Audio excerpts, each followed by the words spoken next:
Oke, sekarang saya bermaksud berbagi pengalaman bagaimana menggunakan LibreOffice Impress ya. LibreOffice Impress ini merupakan program aplikasi presentasi ya atau presentation sebagai alternatif pengganti program aplikasi Microsoft PowerPoint. Jadi kalau Anda sudah terbiasa menggunakan program aplikasi Microsoft PowerPoint, nah alternatifnya Anda dapat menggunakan LibreOffice Impress ini. LibreOffice Impress ini cukup mudah digunakan, fasilitas dan fiturnya juga cukup lengkap. Nah, untuk mulai menggunakan LibreOffice Impress, Anda lakukan seperti biasa, tinggal pilih tombol Start, kemudian Anda cari uh, perintah LibreOffice 7.0. Kebetulan saya menggunakan LibreOffice 7.0 ya. Anda cari di sana LibreOffice Impress. Tunggu sampai jendela LibreOffice Impress ditampilkan. Kira-kira begini tampilan dari jendela kerja LibreOffice Impress. Nah, ketika Anda pertama kali membuka LibreOffice Impress, akan ditampilkan kotak dialog Select a Template. Kotak dialog ini kalau pada sesi berikutnya ketika membuka LibreOffice Impress tidak ingin tampil, maka tanda pemilihan show this dialog as startup-nya, tanda pemilihannya Anda hilangkan atau centangnya dihilangkan, sehingga ketika Anda membuka kembali LibreOffice Impress tidak akan ada kotak dialog yang menawarkan pemilihan template. Sementara saya tidak akan menggunakan template yang disediakan oleh LibreOffice Impress. Di sini pilihan template-nya cukup banyak, ya, cukup bervariasi. Tentunya tidak sebanyak template yang disediakan pada Microsoft Office PowerPoint, ya. Nah, untuk itu saya cancel karena saya ingin berangkat mulai dari jendela kerja LibreOffice Impress yang masih kosong. Kalau Anda perhatikan, tampilan interface ya atau tampilan jendela kerja LibreOffice Impress pada dasarnya sama dengan LibreOffice Writer yang sudah dibahas di materi sebelumnya. Jadi ada pilihan baris menu di atas di sini. Kemudian di bawahnya ada dua baris toolbar standar ya. Baris toolbar standar ini kalau ternyata mau ditambah ataupun dikurangi, Anda tinggal pilih menu view, kemudian masuk ke pilihan toolbars. Di sini banyak pilihan toolbar lain yang dapat Anda tampilkan pada jendela kerja LibreOffice Impress. Nah, di bawahnya ada pemilihan slide ya, pemilihan slide. Kebetulan ditawarkan baru sebuah slide ya dengan tampilan title and content. Di sebelah kanan ada navigation pane ya. Ini navigation pane-nya bisa ditampilkan atau bisa diperlebar seperti ini. Ya, kalau Anda baru pertama kali menyiapkan atau presentasi baru yang masih kosong, dipilih slide 1, maka di sini di pilihan propertiesnya adalah properties pemilihan pengaturan untuk template layout daripada slide presentasinya. Ya, kalau Anda perhatikan layoutnya pilihannya cukup banyak, mulai dari blank slide, kemudian title slide, kemudian title and content, dan seterusnya. Sama dengan layoutnya yang biasa Anda gunakan pada PowerPoint. Ya, kemudian di sebelah atas Anda dapat mengatur Anda mau mempresentasikannya menggunakan format 16:9 ya ataukah menggunakan screen 4:3 atau screen 16:10. Tergantung Anda rencana mau mempresentasikannya di mana. Anda bisa mempresentasikan di layar monitor LED ya misalnya saja yang menggunakan screen 16:9 ya berarti Anda pilih itu. Tapi kalau Anda menggunakan LED proyektor yang masih menggunakan screen 4:3 ya Anda tinggal pilih. Oke, sementara biarkan menggunakan defaultnya. Orientationnya landscape. Kalau misalkan saya pilih portrait, dia akan portrait seperti ini. Ya, tergantung juga kalau Anda menggunakan LED monitor untuk presentation di pameran dan lain-lain yang layarnya di rotated, misalnya saja Anda bisa pilih portrait. Saya kembalikan ke landscape. Backgroundnya masih dalam keadaan none, kosong. Ini kalau mau diberi warna background dengan warna tertentu yang Anda inginkan, silakan Anda menggunakan warna dasar, misalkan seperti ini, ya. Ini menggunakan color, ya. Oke. Kemudian di bawah Anda dapat menyisipkan image untuk backgroundnya, ya. Kemudian defaultnya ini menggunakan master background dan master object. Sementara pengaturan untuk properties slide-nya biarkan seperti ini. Saya coba pilih warna yang lebih muda. Misalkan saja saya pilih warna ini. Oke. Nah, sekarang kita mulai mengenal bagaimana melengkapi slide presentasi dengan menempatkan teks untuk title dan teks untuk subtitle-nya. Ya. Misalkan saja di sini saya ketikkan tulisan untuk title-nya, ya, generasi notebook generasi baru Asterik 21. Ya, itu untuk title daripada slide-nya. Ya. Nah, Anda dapat mengatur teks yang sudah ditempatkan pada slide presentasi ya dengan menggunakan berbagai cara. Yang pertama, Anda sorot dulu teks yang akan Anda atur format tampilannya atau fontnya. Kemudian kalau Anda perhatikan di sebelah kanan, kalau Anda sedang memilih slide, maka propertiesnya adalah properties pengaturan slide. Ini dan pengaturan layout gitu kan. Kalau sedang memilih slide. Tapi ketika Anda sedang memilih teks, maka di sini pengaturan propertiesnya adalah properties karakter, area, list, shadow, line, dan position and size. Nah, jadi kalau misalkan saya sedang menyorot karakter seluas ini atau teks seluas ini, maka Anda dapat melakukan pengaturan tampilan format karakternya dari navigation yang ada di sebelah kanannya. Anda dapat mengganti jenis hurufnya, misalkan saja memakai jenis huruf yang lain, yang manapun terserah Anda.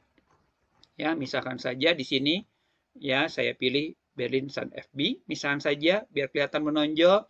Kemudian ini Anda dapat mengatur ukuran hurufnya seperti ini, ya. Oke, ukuran huruf juga dapat diatur memakai increase font size atau decrease font size dari sini. Oke, Anda juga dapat mengatur cetak tebal, bold, italic, ya, italic, kemudian underline, garis bawah, atau diberi efek strike through, dicoret, ataupun memberi efek shadow, bayangan. Efek shadow hanya kelihatan mungkin bayangannya kalau memakai warna font yang lebih muda. Saya ambil contoh, kita coba ganti font color-nya memakai warna yang lebih muda, misalkan ini. Sehingga kalau saya beri efek shadow, ini akan kelihatan efek shadow-nya. Ya, ini untuk memberi efek highlight, ya. Istilah umumnya stabilo, pada itu merek sebenarnya. Atau juga Anda dapat membatalkan pengaturan format yang Anda lakukan kembali ke semula menggunakan clear direct formatting. Nah, sedangkan di bawahnya ini terkait dengan format font karakter. Ya, ini format font, format karakter. Di bawahnya Anda juga dapat mengatur format paragraf. Di antaranya Anda dapat mengatur rapat kiri, left alignment, center, ya. Kemudian rapat kanan, ya, kemudian justify, rapat kiri kanan. Seperti ini. Saya pilih center, ya, align center. Kemudian Anda juga dapat mengatur apakah mau rata atas, middle, ya, center vertikal, atau rata bawah tergantung daripada area save yang Anda ketikkan. Nah, kemudian contoh berikutnya, ya, saya coba bedakan. Yang ini saya memakai font yang berbeda. Ya, saya memakai font yang berbeda. Misalkan yang ini saya memakai Broadway, misalkan saja, kemudian ukurannya saya perbesar seperti ini. Kemudian misalkan saja saya mau atur, misalkan saja warnanya memakai warna yang berbeda, yang lebih menonjol seperti ini, juga diberi efek shadow. Nah, ini adalah contoh bagaimana melakukan pengaturan karakter dan paragraf ya pada slide presentasi, Kemudian selanjutnya kita coba mengisi teks yang kedua, ya, yaitu untuk kontennya. Oke, saya ketikkan teks untuk konten sebagai berikut, PT Bintang Nusantara dengan alamat dan teleponnya. Di sini Anda dapat mengatur lebih lanjut memakai properties karakter. Misalkan saya pilih bold, kemudian beri warna yang berbeda. Misalkan seperti ini, ya. Biarkan ini kan left, center, kemudian right. Saya biarkan di tengah center. Nah, kemudian saya ingin menunjukkan bagaimana kalau Anda misalkan saja jarak antar spasinya mau diubah. Ini kebetulan defaultnya 1 spasi. Kalau Anda ingin jaraknya misalnya saja 1,5 spasi, seperti ini. Kalau jaraknya ingin 2 spasi, seperti ini. Saya kembalikan ke 1 spasi. Ya, Kemudian after dan before paragraph ya, atau di sini istilahnya kalau di dalam LibreOffice Impress adalah above paragraph, jarak di atas paragraf dan jarak di bawah paragraf Anda dapat atur dari sini. Ya, dapat diatur dari sini. Nah, ini contoh untuk slide presentasi yang pertama, di mana slide pertama ini diisi dengan title and content daripada presentasi secara keseluruhan. Nah, sekarang bagaimana kalau saya bermaksud menambahkan slide yang kedua? Untuk menambah slide yang kedua, Anda lihat di toolbar ada pemilihan ini, new slide. Ya, nah Anda pilih new slide di atas di toolbar. Kemudian Anda pilih yang berikutnya, bentuk slide-nya mau seperti apa layout-nya. Saya kebetulan ingin title and content. Jadi saya pilih title and content, maka ini masuk ke slide yang kedua. Slide yang kedua, Anda tinggal ketikkan title-nya apa, kemudian kontennya mau apa. Kontennya di sini bisa berupa tabel, ya default-nya bullet, paragraf teks biasa, bisa berupa tabel, juga bisa berupa chart, bisa berupa image, juga bisa berupa audio atau video. Ya. Oke, nah untuk melakukan pengaturan format, selain Anda dapat menggunakan navigation pane yang ada di kanan dengan memilih format font yang ada pada properties karakter yang ada di sini dan juga format paragraf ya. Anda juga dapat melakukan pengaturan format dengan menggunakan baris menu. Anda tinggal pilih format, kemudian Anda pilih teks, Anda dapat memilih pengaturannya dari sini, bold, cetak tebal, italic dan seterusnya. Yang membedakan adalah ya, pertama, kalau dalam properties hanya ada single underline, garis bawah tunggal. Tetapi di baris menu format teks itu ada double underline, garis bawah ganda. Kemudian yang berbeda lagi adalah overline, ada garis di atas. Ini adalah overline, tuh ada garis di atas. Ini overline, ya. Ini saya hilangkan kembali, saya pilih ulang, ya. Kemudian juga yang membedakan di sini adalah superscript untuk menaikkan karakter ke atas dan subscript menaikkan karakter ke bawah itu ada juga di General Navigation Properties. Yang membedakan adalah adanya outline. Outline ini adalah garis luar pada teks gitu kan, pada teks. Kalau Anda pilih outline, bentuknya seperti ini. Atau Anda juga dapat sebenarnya tidak mengatur formatnya satu persatu, tapi mau Anda langsung di copy formatnya dari slide sebelumnya. Misalkan saya kembali ke sini, tulisan asterik 21-nya ini saya gunakan fasilitas clone formatting. Yang ini, yang gambar koas, clone formatting. Saya pindahkan ke sini, kemudian saya akan klikkan di sini. Maka dia akan clone, gitu kan. Dari ini juga, misalnya saja mau clone ke angka 21-nya, saya pilih clone, kemudian saya tempatkan di sini. Nah, itu adalah dengan cara menyalin format dari format teks yang sudah, atau format karakter yang sudah Anda lakukan pada slide yang lain. Kita lanjutkan ke pengaturan konten. Di pengaturan konten, Anda sudah mengenal pengaturan format paragraf. Ya, saya ingin left, ya, align left, rapat kiri. Kemudian yang berikutnya, saya ingin lanjutkan dengan list di sini. List ini ada dua, yaitu Anda menggunakan bullet, ini menampilkan bullet, atau menggunakan numbering, penomoran. Oke, dengan cara seperti ini, maka sekarang paragraf teks yang Anda tempatkan sebagai konten slide yang kedua itu diberi penomoran, ya diberi penomoran. Oke, saya kembalikan ke bentuk bullet saja. Saya kembalikan ke bentuk bullet kecil seperti ini. Nah, kalau misalkan saja Anda mau mengatur pengaturan bullet dan numbering lebih lanjut, Anda dapat aturnya memakai more numbering seperti ini. Ini untuk pengaturan bullet dan penomoran lebih lanjut yang mungkin kita bahas di materi berikutnya. Saya batalkan. Jangan lupa berarti Anda sudah mempunyai dua buah slide, yaitu slide yang pertama sebagai title daripada presentasinya. Slide yang kedua sudah masuk ke konten daripada slide presentasinya. Sebelum kita lanjutkan, dibiasakan Anda simpan dulu, ya, Anda simpan dulu. Anda pilih save, ya, kemudian akan ditanyakan karena belum pernah disimpan sebelumnya, mau disimpan dengan nama apa.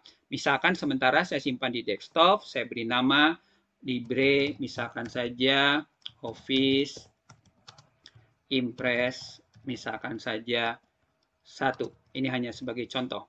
Maka tersimpan dengan aman slide presentasi dengan nama LibreOffice Impress 1 yang mempunyai 2 slide, yaitu slide 1 dan slide 2. Nah, sekarang kita lanjutkan. Ketika Anda sudah mengetikkan teks, maka semua teks yang ditempatkan pada slide itu statusnya adalah save. Sehingga kalau Anda perhatikan, ketika Anda sedang memilih ini, keluar bingkai titik pegangan seperti ini, berarti Anda sedang memilih save daripada konten slide yang kedua. Kalau saya klik di sini, berarti saya sedang memilih save dari title slide yang kedua. Jadi seperti ini. Nah, ketika Anda sedang memilih save dari slide yang kedua ini, Anda dapat melakukan pengaturan dengan menggunakan titik pegangan ini. Anda dapat memperbesar, memperkecil areanya memakai titik pegangan ini. Seperti ini. Ini memakai titik pegangan seperti ini, tuh. Ya, memakai titik pegangan yang ada di sini. Kebetulan ini fontnya cukup besar ya, seperti ini memakai titik pegangan. Nah, kalau misalkan saja Anda klik sekali lagi ya, Anda sekarang menjadi titik pegangan hijau. Nah, kalau sudah menjadi titik pegangan hijau, di sini Anda dapat merotate teks, misalkan seperti ini. Ya. Jadi kalau saya klik satu kali, ya, lepas, ini klik satu kali seperti ini. Kalau Anda klik pada bingkainya sekali, ya, maka titik pegangannya kan putih, bukan hijau. Ini tidak ada pemilihan rotated. Anda hanya bisa memperbesar, memperkecil, atau memindahkan area save-nya. Tapi kalau Anda klik sekali lagi, ya, Anda klik sekali lagi sampai keluar titik pegangan hijau seperti ini. Nah, Anda sekarang dapat merotate sesuai dengan keinginan seperti ini. Nah, ya, oke.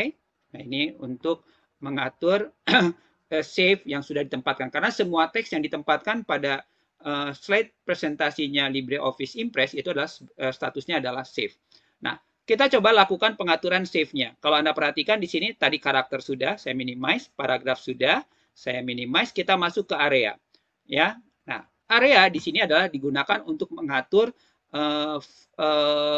save yang sedang Anda pilih. Jadi kalau saya klik di sini berarti di sini area save ini yang dipilih. Kebetulan tidak diberi warna. Nah, kalau misalkan saja Anda bermaksud memberi warna, di sini Anda tinggal pilih fill, kemudian Anda pilih color. Ini dipilih warnanya, warna apa yang Anda inginkan seperti ini. Ya. Atau saya pilih gradient, berarti Anda menggunakan efek gradient, ya, efek gradient. Kebetulan ini dari light green, dari hijau muda ke light red, ke merah muda, ya. Degradasinya ini bisa dipilih apakah mau linear, mau radial dan seterusnya. Saya pilih linear, kemudian mau berapa derajat, Anda tinggal ketikkan 90 derajat misalkan seperti ini. Ya, dia dari kiri ke kanan. Ya, seperti ini. Nah, kalau warnanya tidak sesuai, Anda ganti dengan warna hijau juga misalkan, maka dia degradasinya dari hijau muda ke hijau tua seperti ini. Ini 90 derajat. Kalau mau 180 derajat, enter. Ini 180 derajat, linearnya seperti ini. Ya. Nah, kemudian ini kalau memakai efek gradient. Tapi Anda juga bisa menggunakan heatsink gitu kan. Heatsink ini arsir tuh. Yang memakai heatsink, atau juga Anda mau menggunakan bitmap. Yang memakai bitmap. Ini berbagai bitmap yang dapat Anda gunakan. Misalkan ini, ya, jangan sampai kalau memakai bitmap teksnya menjadi tidak jelas gitu kan. Padahal kan rencananya Anda bermaksud mempresentasikan hal yang penting. Jadi saya ganti kembali ke ini kalau menggunakan pattern, ya, ini menggunakan pattern, ya, seperti ini pattern, ya. Saya kembalikan ke efek color, misalkan seperti ini, atau saya pilih none aja tanpa menggunakan color. Ini untuk memberi warna, ya, warna. Sekarang kita lanjutkan bagaimana kalau misalkan saya mau memberi efek shadow. Ya, ini memberi efek shadow. Efek shadow. Jaraknya saya perbesar. Seperti ini. Ini memberi efek shadow. Tuh, efek shadow pada teksnya. Ya kan? Kelihatan ini memberi efek shadow. Hati-hati juga jangan sampai memberi efek shadow berakibat malah teksnya menjadi tidak jelas, gitu kan? Ini jadi kalau Anda memberi efek shadow dan berakibat teksnya menjadi tidak jelas, sebaiknya tidak digunakan. Ya, ini untuk efek shadow. Ya, oke. Nah, ini untuk memberi efek. Nah, berikutnya adalah bagaimana kalau Anda bermaksud memberi efek bingkai. Yang memberi efek bingkai. Di sini Anda tinggal pilih line, kemudian Anda pilih line-nya mau apa. Misalnya saja saya mau pilih dot, putus-putus tuh kelihatan. Kemudian ketebalan garisnya mau seperti apa untuk bingkai, seperti ini. Kemudian warna garisnya mau apa, misalnya saya pilih warna hijau. Atau saya pilih warnanya solid. Ini warnanya solid, ya. Nah, kemudian Anda juga dapat mengatur serta merotasi dari tampilan ini. Selain Anda menggunakan titik pegangan untuk merotate. Misalkan saya pilih rotate-nya dari sini, seperti ini tuh. Ini untuk merotasi, ya 5%. Ya kan, seperti ini. Kemudian juga Anda dapat mengatur posisi, ya, serta lebar, serta tinggi daripada save yang sudah ditempatkan. Jadi ini untuk pengaturan, kalau saya rekap lagi, ini untuk pengaturan posisi, seperti ini mengatur posisi, ya 5% misalkan saja. Kemudian ini untuk mengatur garis, ini saya ganti garisnya misalkan saja coklat misalkan seperti ini. Kemudian ini untuk mengatur shadow, tapi ini shadow-nya, nah ini untuk mengatur shadow, misalkan saja ini untuk mengatur shadow, ketebalan shadow-nya sebagai berikut. Hati-hati, shadow ini adalah shadow text ya, sehingga Anda lihat kadang-kadang menjadi berbayang dan menjadi tidak jelas. Ini saya batalkan. Dan tadi ini untuk mengatur area warna. Misalkan saja saya pilih gradient, kemudian saya pilih ke hijau yang lebih tua sedikit. Seperti ini degradasinya. Saya pilih misalnya saja 180 derajat. Nah, ini bagaimana Anda melakukan pengaturan save yang sudah ditempatkan pada slide presentasi. Jadi, kalau kita coba ulas lagi, Anda sudah tahu bagaimana mengatur format karakter, kemudian mengatur format paragrafnya dari masing-masing teks, dan seperti yang saya sampaikan bahwa semua teks yang ditempatkan pada slide presentasi LibreOffice Impress ini adalah sebagai save, ya. Anda dapat mengatur juga save-nya. Ini pengaturan save-nya, jangan lupa dipilih dari sini. Ini untuk memberi warna area, ini untuk pengaturan bullet and numbering, ini untuk mengatur efek shadow text, kemudian ini untuk mengatur bingkai daripada save, dan ini untuk mengatur position, ya, daripada save-nya. Jelas? Nah, kalau sudah jelas, jangan lupa disimpan kembali, save.